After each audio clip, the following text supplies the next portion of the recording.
Hi, I'm Pierre, and this is the making of In, a disorienting walking simulator I made for the Indie Tales Game Jam 2021. If you haven't played the game yet, I strongly recommend you do because this devlog will basically spoil everything. So pause the video, click on the link in the description and come back when you've played it. It's only like a 5-minute experience.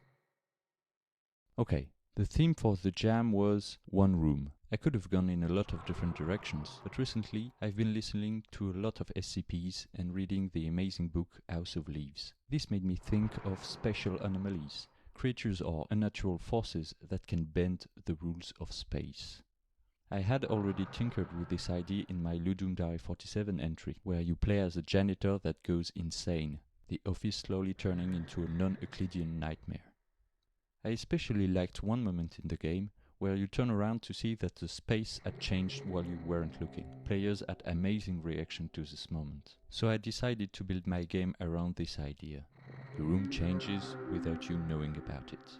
So, now that the design was pretty clear in my head, I started making a few meshes in Blender. These didn't take me too long, mainly because I wanted to lean in the backroom aesthetic, with endless similar corridors and the inherent creepiness of empty space. I then opened Unity and started with a simple test room. Making a walking sim controller was easy, but I still needed my main mechanic, changing the room when you're not looking. Well, simple. Just make a raycast that comes from the back of the camera and add colliders that do stuff when this raycast intersects with them. This way, you're pretty much sure that the player will never see the trickery. I tried this idea and yes, works perfectly. I added dark fog to give corridors a threatening look, playing on the fear of the dark and the unknown. No, I wanted this game to be a little creepy, and the easiest way for me to create a spooky atmosphere is via sound design. So first, footsteps. I recorded a dozen different sounds and then played a random one each time the player would walk a distance equivalent to a step. I also added a small random pitch variation on each step to make this even less repetitive. Then I really wanted to use sound design to emphasize the cool and creepy moments, when the player realizes that the space they're in doesn't make any sense. My main reference for that were Minecraft cave sounds, so I made a bunch of similar sound bits and imported them in Unity. I just had to find a good way to trigger them at the right moment. That was easy, just add another raycast pointing forward this time and some colliders to act as triggers that are placed where the room has changed. This way, when the player would turn around and stumble across a dark corridor that wasn't there before, a sound would play immediately. I now had all my main features in place, so I began to do some level design.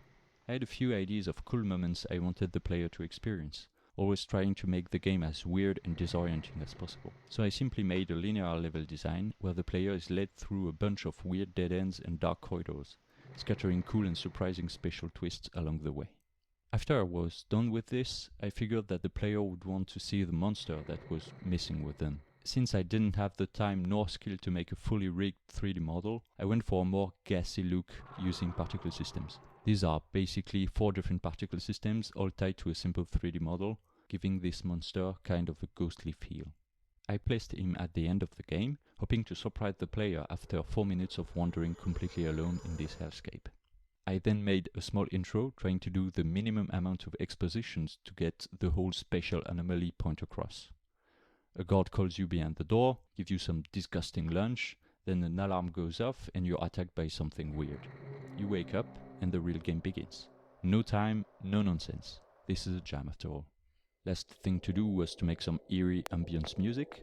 I went with an old trick of mine. In short, it's layering different tracks and slowly fading through different combinations of them. In the end, this is what it looked and sounded like.